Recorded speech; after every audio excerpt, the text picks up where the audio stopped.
Menparekraf Sandiaga Uno akan memperketat izin penyelenggaraan konser musik melalui digitalisasi perizinan satu pintu. Langkah ini penting agar kericuan akibat tidak profesionalnya penyelenggara konser musik Lentera Festival di Kabupaten Tangerang, Banten tidak terulang.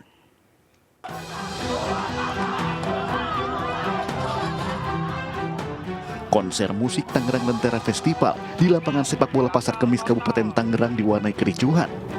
Kericuhan terjadi karena batal tampilnya sejumlah artis yang dijanjikan pihak penyelenggara. Aksi anarkis ini mendapat respon keras Menparekraf Sandiaga Uno dalam weekly brief di Gedung Sabta Pesona Jakarta. Sangat menyayangkan dan prihatin karena ini terulang kembali promotor yang tidak capable. Jangan sampai image yang sedang baik dan sedang dibangun oleh pemerintah ini malah justru dicoreng oleh event yang tidak terlalu besar, tapi dampak dari segi medianya cukup luas. Kemenparekraf optimis digitalisasi layanan perizinan event satu pintu akan mampu menghadirkan event berkualitas dan dapat mengkurasi event organizer yang tidak berkompeten. Dari Jakarta, Fakih Satrio, iNews melaporkan. Sementara itu pemirsa, pasangan orang tua di Kota Bekasi, Jawa Barat protes ke pihak SMA Negeri 10 karena anaknya tidak diterima melalui PPDB online lewat jalur afirmasi atau warga tidak mampu. Pihak sekolah berdalih alasan tidak diterimanya siswi tersebut karena salah satu syarat berupa surat keterangan keluarga ekonomi tidak mampu yang dikeluarkan kelurahan tidak sah atau palsu.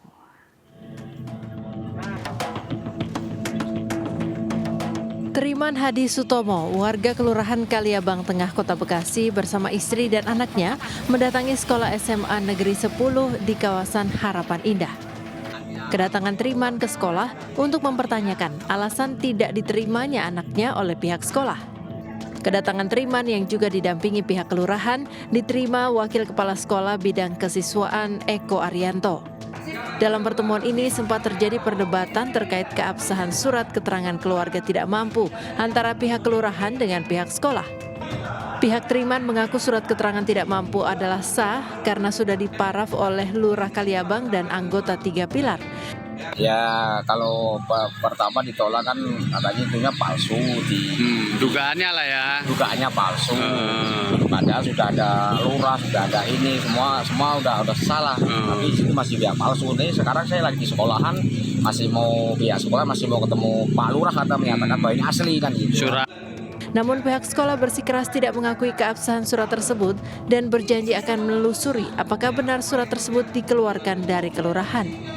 Yang menjadi pertanyaan kami, ya, apakah pada tanggal ini, hari Rabu tanggal 5 bulan Juni tahun 2024 ini benar dilaksanakan musyawarah di kelurahan.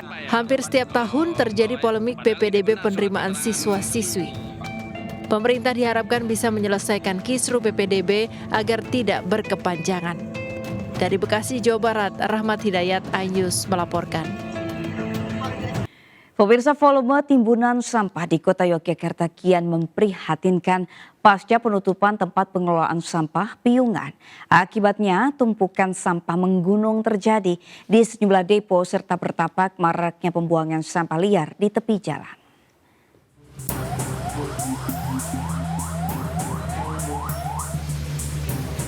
Tumpukan sampah terlihat di depo pembuangan sampah maupun di jalanan Kota Yogyakarta sudah berhari-hari tidak diangkut. Ironis, kota pariwisata mancanegara ini terlihat kotor dan jorok dengan timbunan sampah di sejumlah tempat. Bahkan, kian hari tumpukan sampah semakin memprihatinkan, tidak saja merusak kebersihan, tetapi juga menimbulkan bau yang tidak sedap.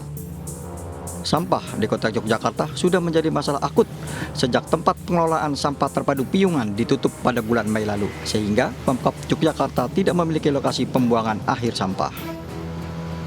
Pemprov Daerah Istimewa Yogyakarta terpaksa membuka secara terbatas TPST Piungan untuk menampung sampah dari Kota Yogyakarta yang diperkirakan mencapai 5.000 ton.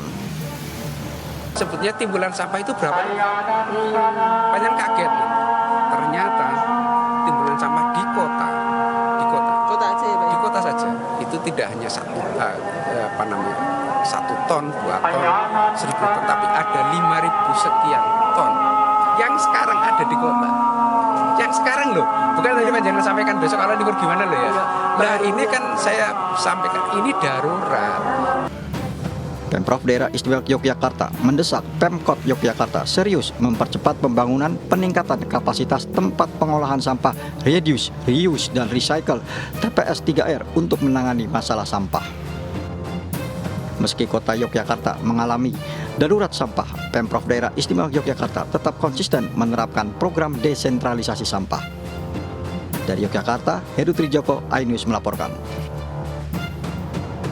Pemirsa, satu lagi calon pemain timnas sepak bola Indonesia keturunan Belanda resmi dilantik dan disumpah sebagai warga negara Indonesia. Jens Reven berpeluang menjadi striker timnas U20 yang diproyeksi lolos Piala Dunia 2025 di Chili, memiliki darah Indonesia dari neneknya yang berasal dari Yogyakarta.